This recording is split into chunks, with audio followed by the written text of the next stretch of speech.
Olá, começamos mais um Das Humanas. E hoje vamos falar sobre migração. Em um mundo no qual estamos cada vez mais conectados, também permanecem abismos de separação entre as pessoas. As fronteiras, linhas imaginárias em um mapa, impedem o deslocamento de indivíduos e famílias. E essas pessoas, ao tentar entrar nos países de chegada, enfrentam um Estado opressor. Quais são as injustiças que vivenciam e como garantir políticas dignas para os migrantes? É sobre isso que vamos falar com a nossa convidada de hoje, a Raíssa Wiebe. Olá, Raíssa, tudo bem? Olá, gente. Boa noite. Tudo bem? Tudo ótimo e que os anjos comecem a tocar, porque vamos ler o currículo da Raíssa. A Raíssa é mestre e doutora em ciência política pela Universidade de São Paulo.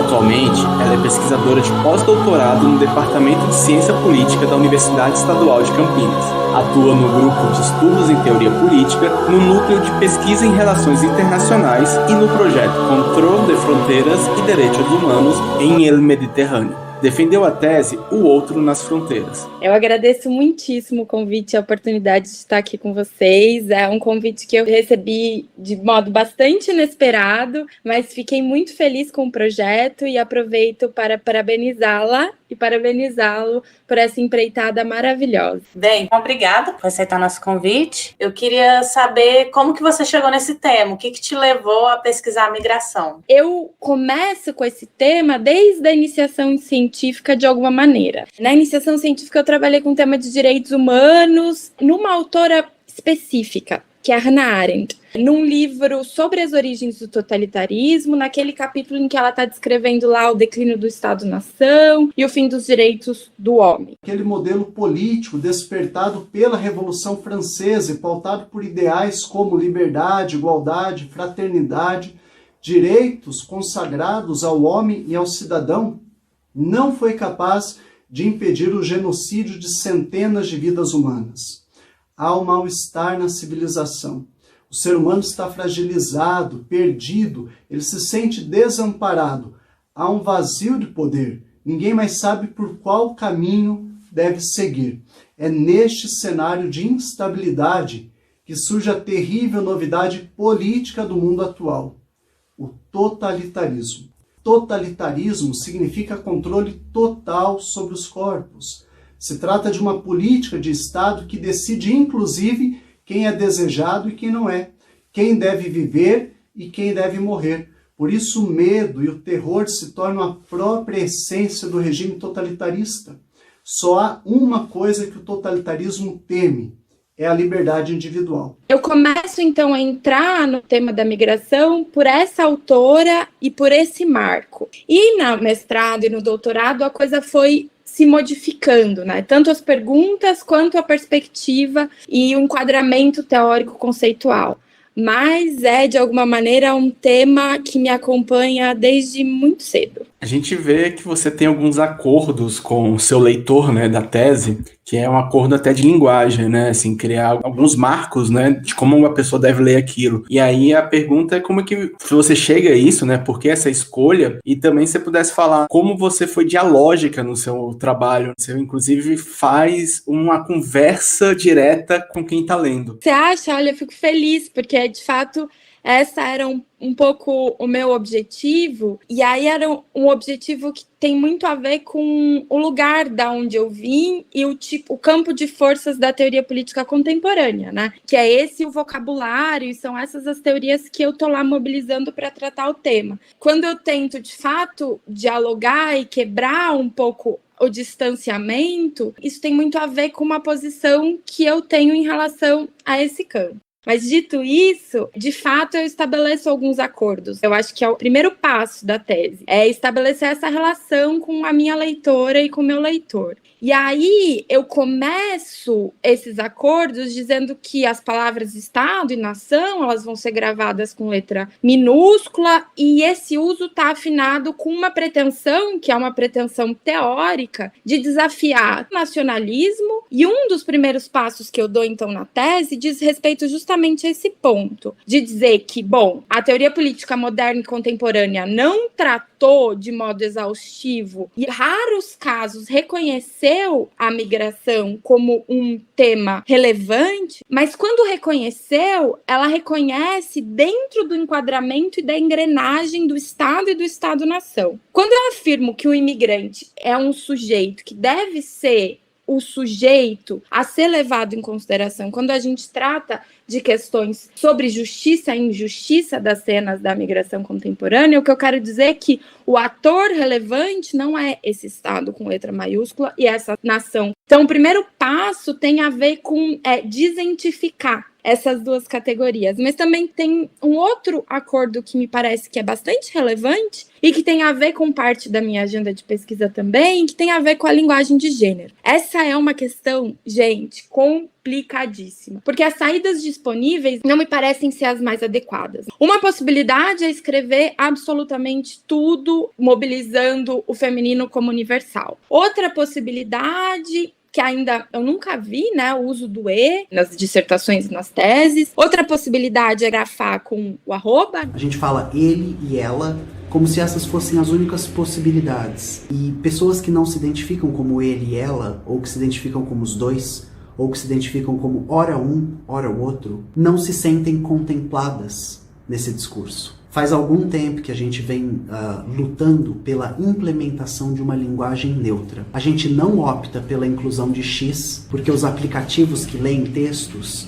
para, por exemplo, pessoas com deficiência visual, eles não conseguem ler palavras com X. Pessoas que têm algum tipo de configuração de atenção diferente não conseguem ler o texto, têm dificuldade de encontrar a palavra com aquele X, de significá-la. E também o arroba se encaixa na mesma coisa. Uma linguagem inclusiva, uma linguagem neutra, faz a opção por E.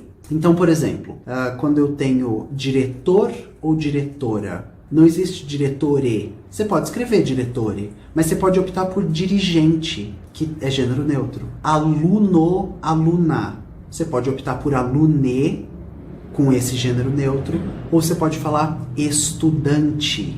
O que eu fiz?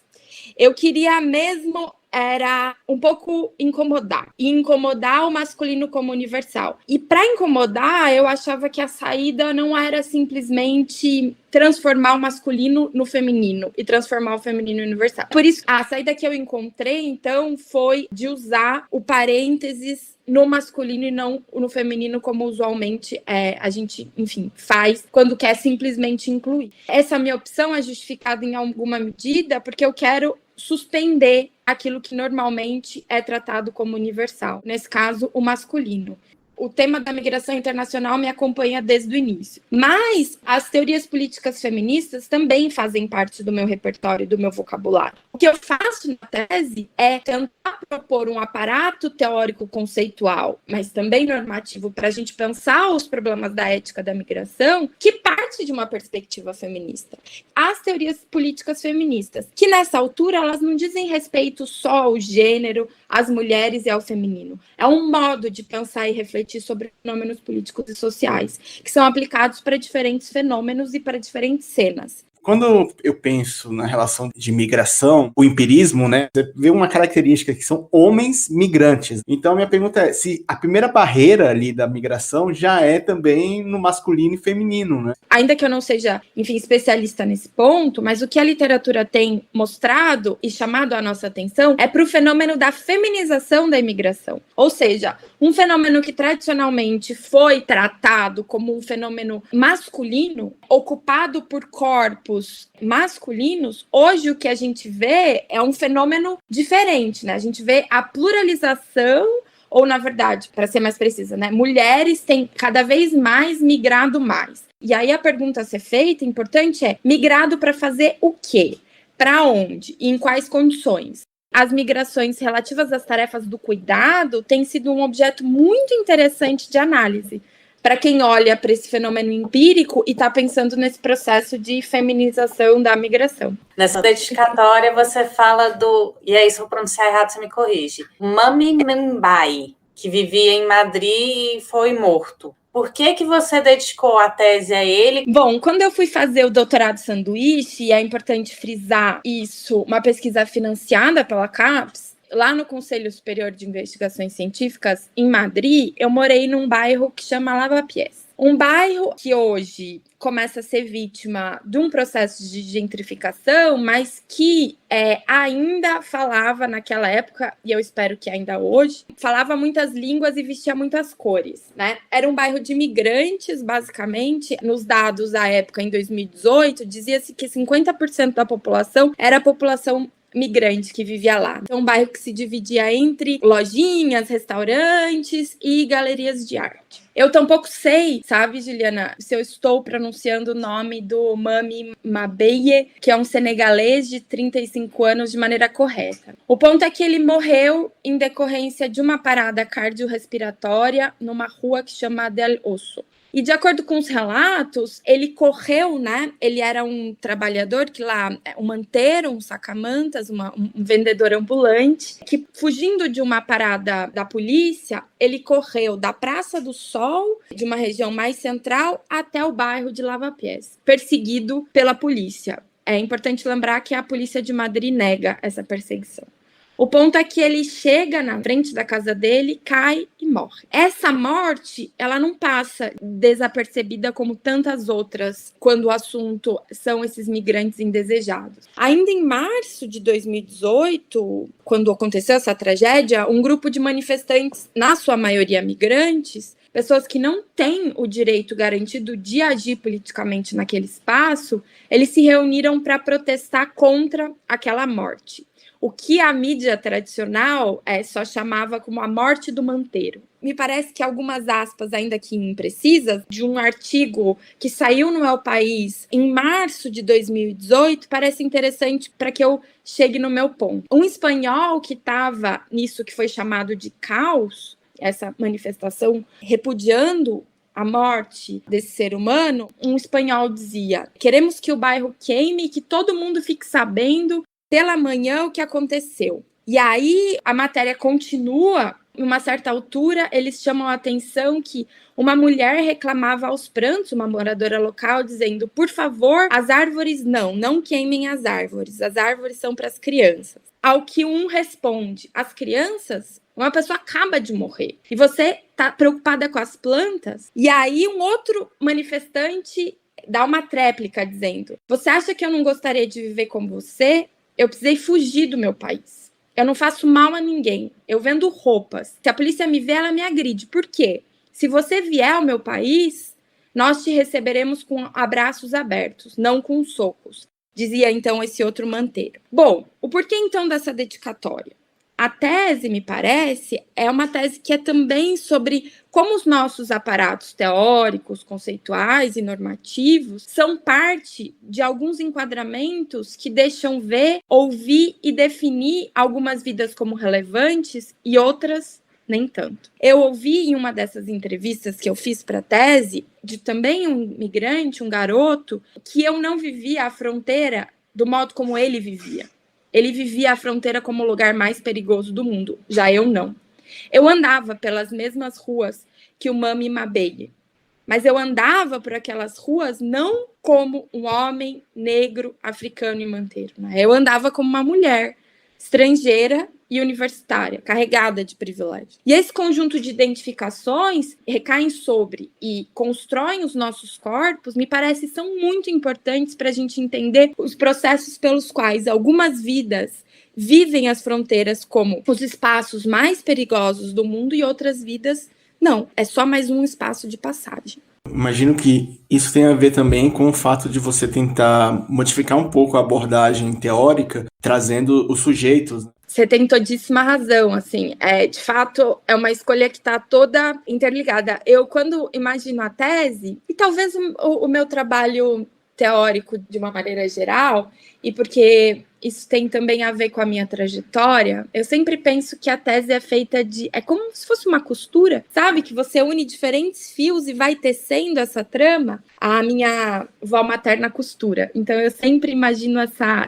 é a imagem que eu carrego. Então, esse fio da dedicatória, ele passa por diferentes momentos do argumento. E você, de fato, chama atenção por um ponto. Eu argumento que o lugar da escuta é um lugar que deve ser ocupado também por quem faz teoria política. Sobre por que eu faço isso tem a ver com a trajetória pessoal. Então, o pessoal tem a ver com uma experiência que eu tive trabalhando na Comissão Nacional da Verdade. Eu trabalhei no GT que investigava gênero e violência contra as mulheres e crianças à época da ditadura. Bom, o meu trabalho era basicamente o trabalho de escutar aqueles relatos, entendendo que aquele era um espaço no qual as vítimas das graves violações de direitos humanos eram a autoridade epistêmica sobre os eventos, né? Elas diziam o que acontecia. Era a memória delas que importavam naquele momento e naquele espaço.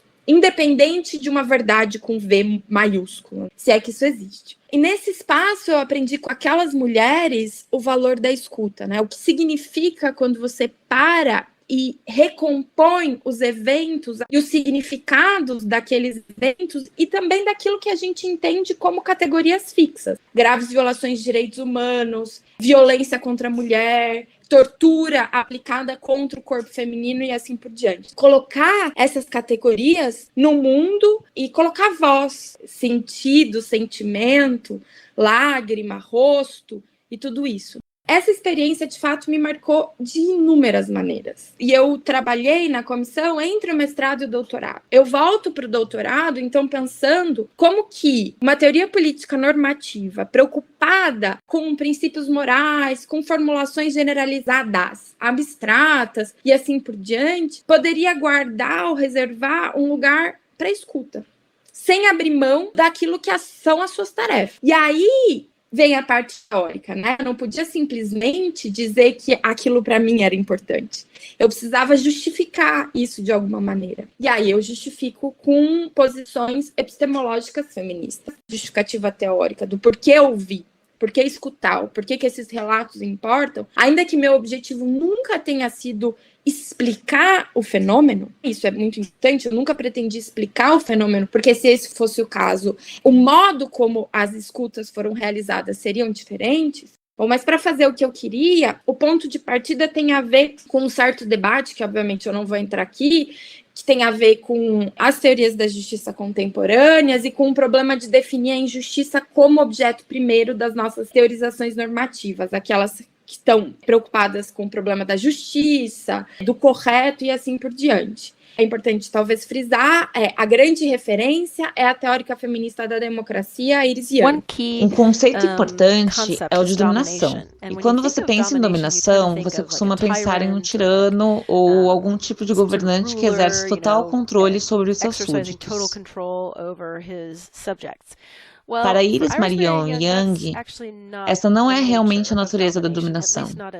Pelo menos, não do jeito que ela emprega esse conceito. Ela define dominação como um fenômeno estrutural ou sistêmico.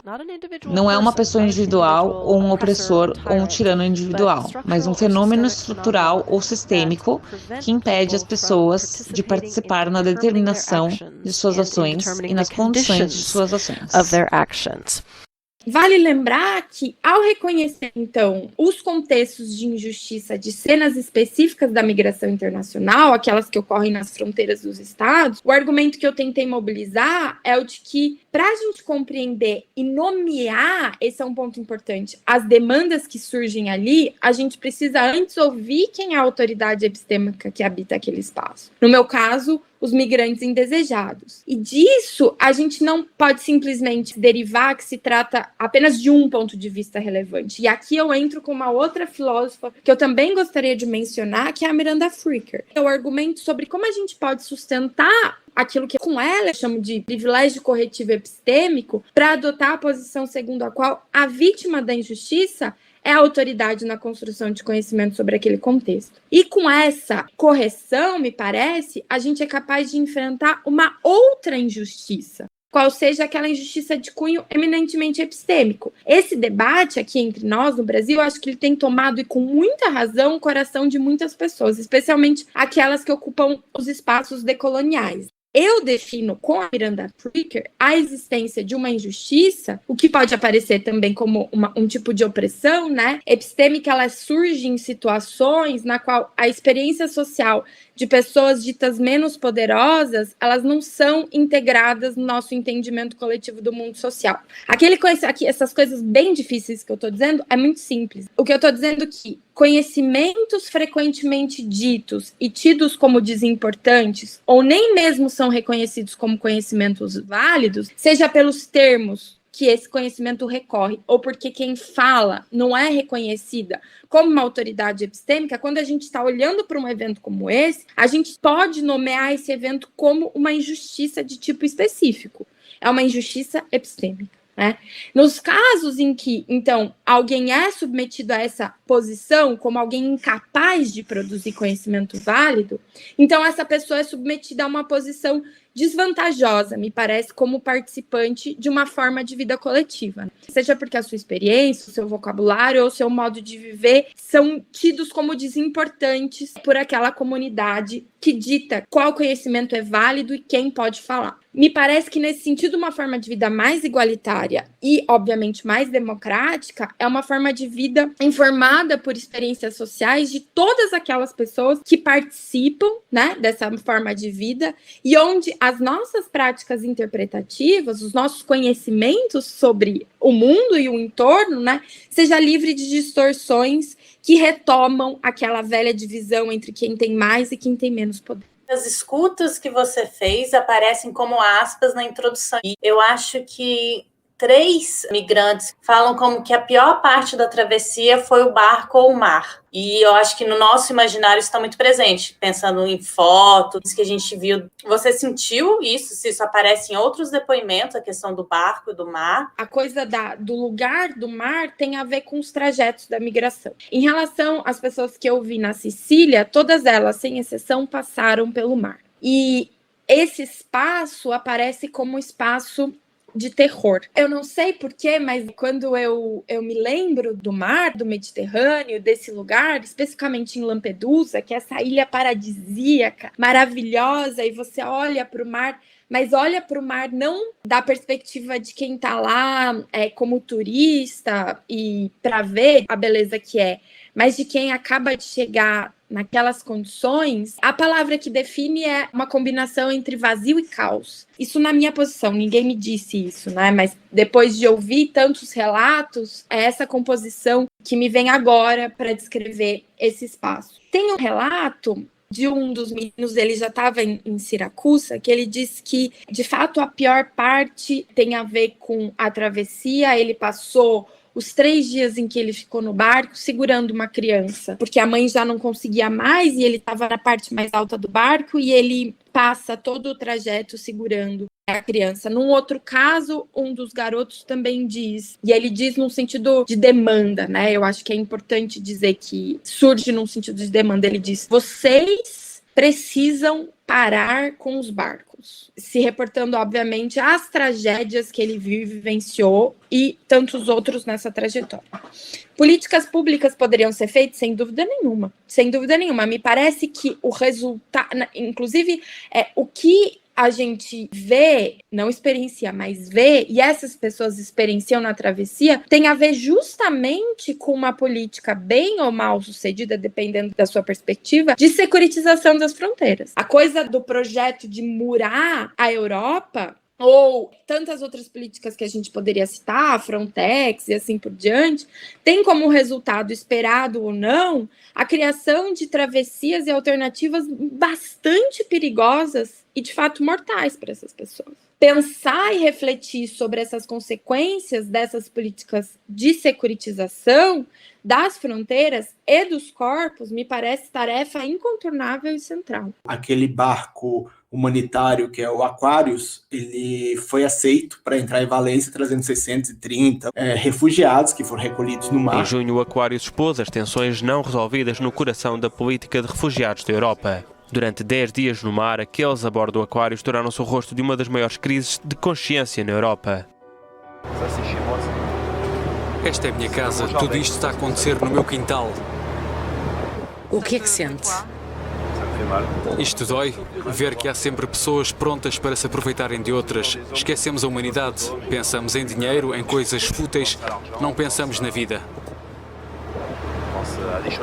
E o nome do bar, Aquarius, é exatamente onde eles poderiam ficar, porque eles estavam rejeitados pela Itália, não poderiam desembarcar na Itália, e estavam sendo jogados para lá e para cá. Ou seja, eles usaram o mar como o único lugar que eles poderiam ser livres, com botes precários, situações terríveis, e de repente eles são capturados, né, mesmo de forma humanitária, e ficam numa situação onde eles são tidos como peixes, que você coloca depois ali no aquário da terra. E aí eu queria que você falasse um pouco desses centros de recolhimento. Exato, é muito interessante o vocabulário que você mobiliza para tratar desses sujeitos. E é curioso que, de fato, é uma narrativa que nos leva a entender como os processos de desumanização são sujeitos tratados de diferentes maneiras como objetos, né? Eles são simplesmente são pessoas que não podem decidir sobre o seu próprio destino, em última análise. Ainda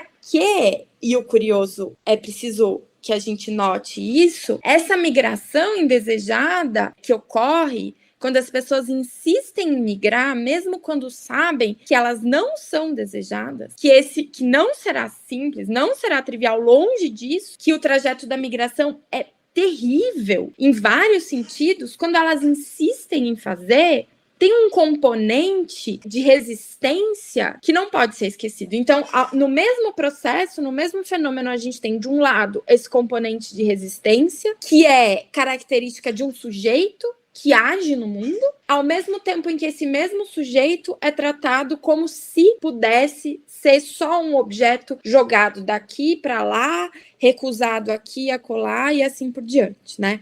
Os centros de detenção, as prisões ou os campos, como querem alguns e algumas, me parecem que eles podem ser entendidos ou devem ser entendidos como um final de um longo processo de desumanização. Esses centros de detenção, que às vezes aparecem como centros de acolhimento, eles são resultado de uma série de eventos que culminaram na transformação desses espaços, os centros de detenção, em um fenômeno global. Isso significa dizer que os centros de detenção para imigrantes se tornaram parte do que a gente podia chamar de um modus operandi dos estados, quando eles precisam lidar com o controle das suas fronteiras mediante a ameaça, né? E aí esse é o ponto importante, né? A construção dessa ameaça de alguém que atentaria contra a segurança nacional, contra alguém que atentaria contra os contornos e o conteúdo de uma identidade fixa ou de uma certa cultura nacional, mas também representaria alguém que quer que essa pessoa representa uma ameaça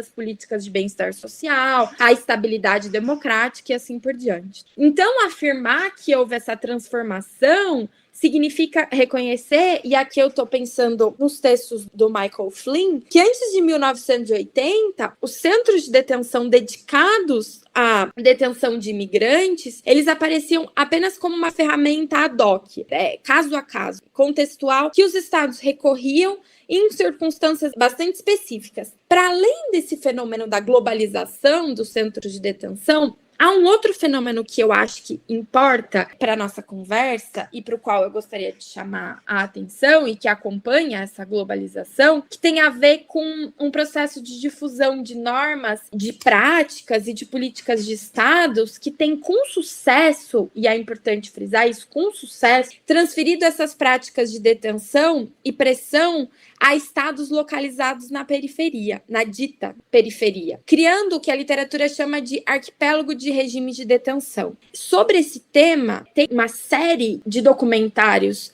produzidos pela Vox, que chama Borders, e aí eu cito especificamente a relação entre a Espanha e o Marrocos, como a Espanha financia o policiamento e os centros de detenção no Marrocos para impedir a chegada de migrantes que usam esse canal para chegar em Europa. E isso ocorre em outros países. A Pacific Solution é o exemplo principal desse caso, mas, obviamente, os Estados Unidos, o que faz na Guatemala e no México, e assim por diante. Então, esse fenômeno globalizado dos centros de detenção, ele tem diferentes facetas. Um outro ponto também bastante importante tem a ver com o controle. Quem controla e administra esses centros de detenção. O que a literatura tem mostrado que, na maior parte dos casos, quem controla são empresas privadas. O que existe é, de fato, uma economia da detenção espalhada pelo mundo. Qual que é o interesse das empresas privadas? Quais as questões éticas de uma empresa privada controlar esse tipo de centro? O interesse obviamente, tem a ver com lucro, né? Como não poderia deixar de ser. Em relação a questões éticas, a gente pode entrar na sequência sobre isso, mas são, de fato, inúmeras, né? E tem a ver, por exemplo, ocorre uma morte, como aconteceu nesses centros financiados pela Austrália. Nas ilhas no entorno, ocorre uma morte. Quem é responsabilizado? Quem pode ser responsabilizado? É a empresa que administra? É quem financia? Ou é o Estado que abriga? Então, essas questões, na verdade, éticas e jurídicas, elas ocorrem aos montes quando a gente olha para essa sobreposição de interesses que ocorrem nesses espaços que são, em alguma medida, eu não estou exatamente de acordo, mas para esse ponto me parece importante, serem chamados de espaços de exceção. Exceção em relação à norma dominante do Estado Democrático de Direito. Nesse sentido, pode ser que sim. Mas em relação às definições, né? Quem pode ser detido nesses locais? A literatura define que a privação da liberdade de de uma cidadã ou não, devido ao seu status, ou seja, não é cidadão, não é reconhecido como alguém que poderia legalmente ocupar aquele espaço. Então, para definir o que significa uma detenção para migrante. Então, a privação da liberdade de um ou não cidadão ou cidadã devido ao seu status refere-se a uma detenção migratória. Detenção que usualmente recebe o caráter administrativo e ela está justificada, e esse é o ponto curioso, por uma certa irregularidade nas condições de entrada, de estada ou de residência da imigrante no país receptor. Afirmar que as detenções, usualmente, elas têm um caráter administrativo, não quer dizer que os encarceramentos criminais, né, eles não estejam contemplados nessa definição. Muitos países, inclusive, eles identificam essas violações cometidas por imigrantes e solicitantes de refúgio como criminais. E aqui eu penso especificamente na Malásia e no Líbano, por exemplo. Mas existem outros casos bastante evidentes que ocorre um processo de criminalização relacionado ao status das pessoas, né?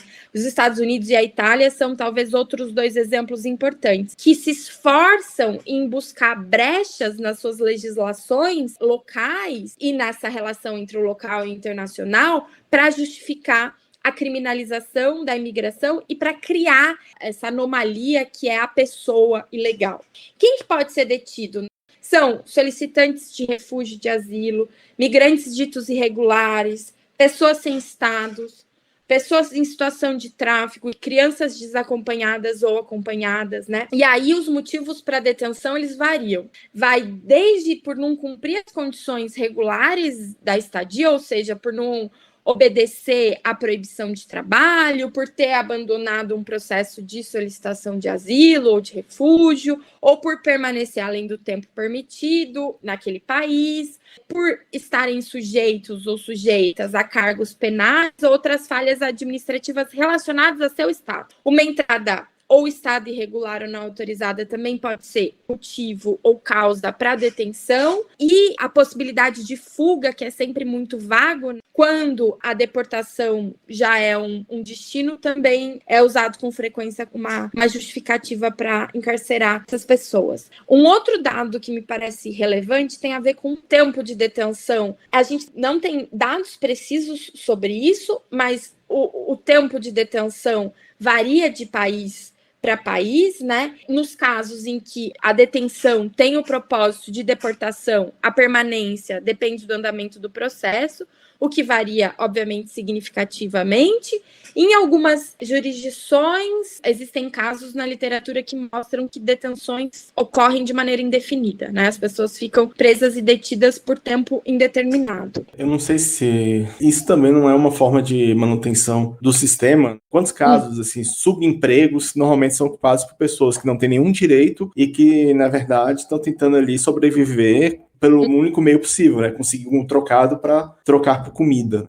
Eu não abarco na tese questões relativas ao fenômeno empírico no sentido que me levariam a uma explicação, a relações de causalidade. Os meus problemas são problemas normativos, problemas morais que surgem do trânsito e no trânsito de pessoas entre fronteiras. Então, questões relativas à ética da migração, né? Se perguntar sobre a justeza ou como a gente justifica países que criam possibilidades de entrada de imigrantes com status diferenciados apenas para responder a uma demanda do mercado de trabalho. No Japão isso é muito comum, tem outros casos também que a gente poderia citar, mas o sujeito vai para trabalhar única e exclusivamente, não goza de nenhum direito ou de nenhuma igualdade de condições ou de reconhecimento de direitos em relação aos cidadãos que vivem ali, são reconhecidos como tais, mas os estados simplesmente utilizam essa mão de obra para suprir essa necessidade de mercado. A questão é saber se a gente acha que isso é justificável, tá ok tratar as pessoas dessa maneira, como uma mão de obra e a força de trabalho. Eu sei que talvez seja uma pergunta utópica. Como é que a gente faz para adicionar pessoas que migram, que estão numa vulnerabilidade muito grande nas políticas públicas? Essa é a pergunta que nos tira o sono, nos inquieta, porque você sabe que depois que eu terminei a tese, nunca vou me esquecer, estava aqui nessa casa, eu já não me lembro o dia, porque de fato é um evento traumático terminar a tese, né? Mas eu me lembro que eu levantei do sofá, fui até o espelho e me deu uma crise de choro. E a crise de choro não era assim, ai, que alívio, terminei, mas era... É essa a resposta? É só isso que eu posso dizer para aquelas pessoas, para aqueles rostos que eu encontrei na fronteira? Eu não posso dizer nada sobre, então, como efetivamente a gente pode mudar e transformar tudo. Porque o meu ponto era me perguntar sobre se os estados podem ou não legitimamente excluir quem demanda entrada. Muito longe. Esse é o ponto da literatura. Muito longe, muito distante da vida daquelas pessoas, né? Então, ainda que, de fato, o desenho de políticas seja um debate ou uma questão que não seja externa, ou seja, simplesmente apartada dos debates éticos e normativos, uma coisa não se confunde com a outra, né? Existem pontos de encontro, ou seja, para desenhar políticas públicas mais justas, a gente precisa pensar sobre o que significa a justiça e a injustiça nas fronteiras da migração internacional, né?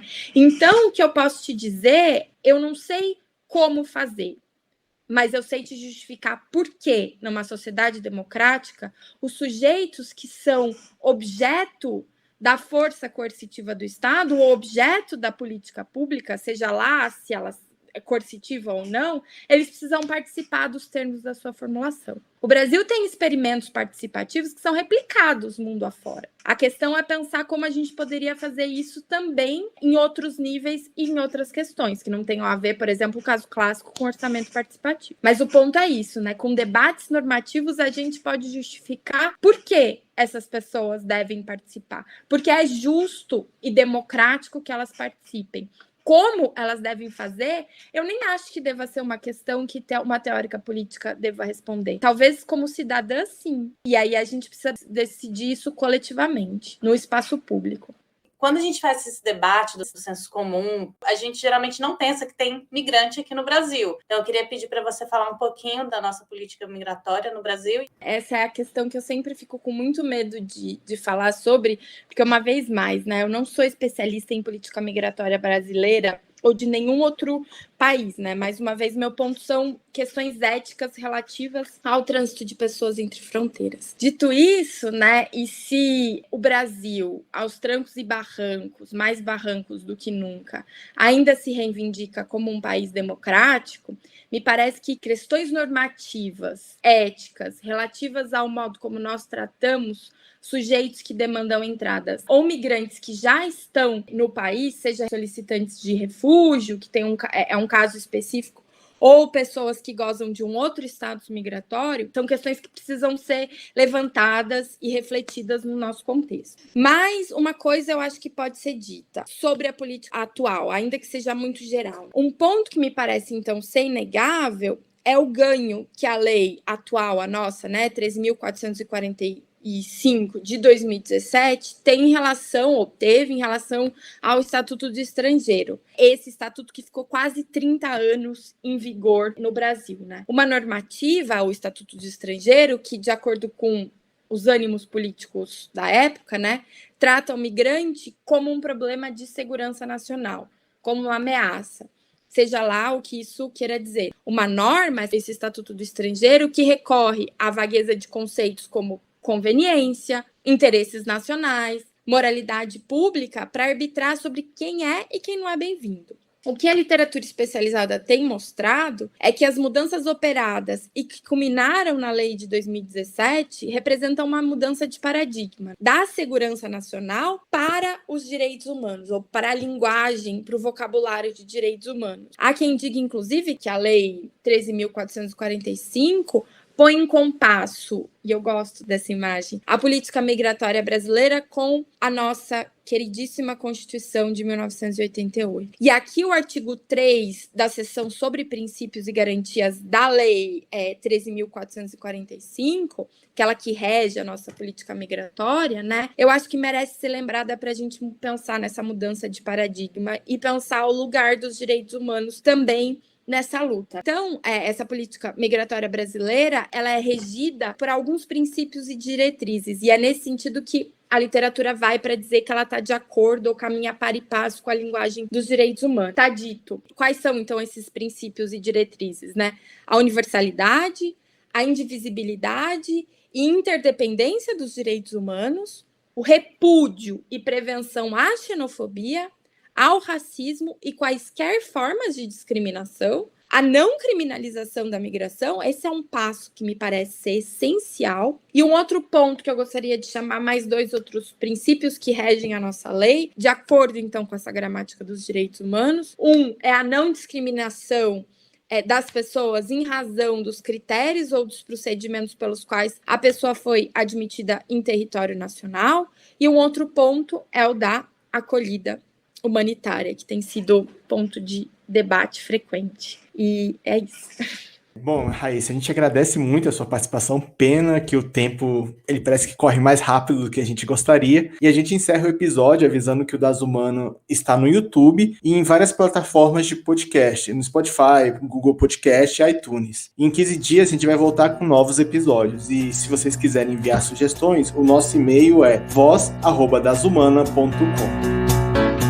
É isso aí. Até a próxima. Das Humanas, a ciência seja leve.